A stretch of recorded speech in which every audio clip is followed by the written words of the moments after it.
So we've all heard of Roe v. Wade.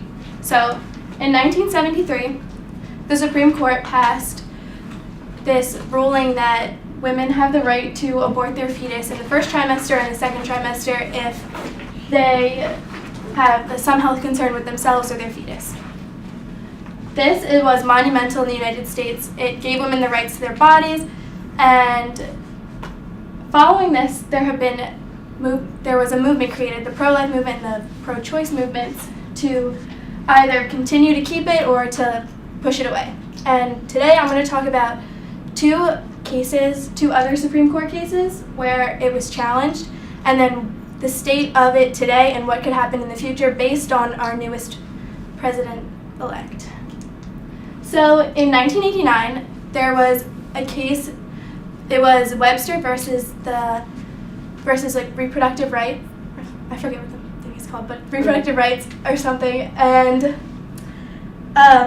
it basically said that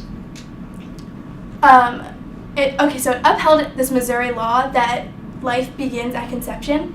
And that was monumental in that Roe v. Wade didn't talk about when life started. It didn't have anything to do with that.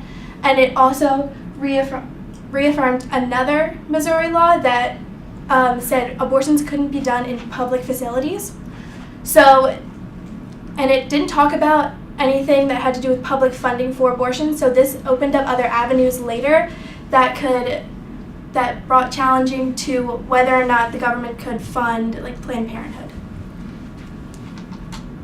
In 1992, there was a case of Casey versus Planned Parenthood of Southeastern Pennsylvania, and this also challenged the Roe v. Wade decision in that it put more restrictions on abortions, which is what Roe v. Wade moved to get rid of.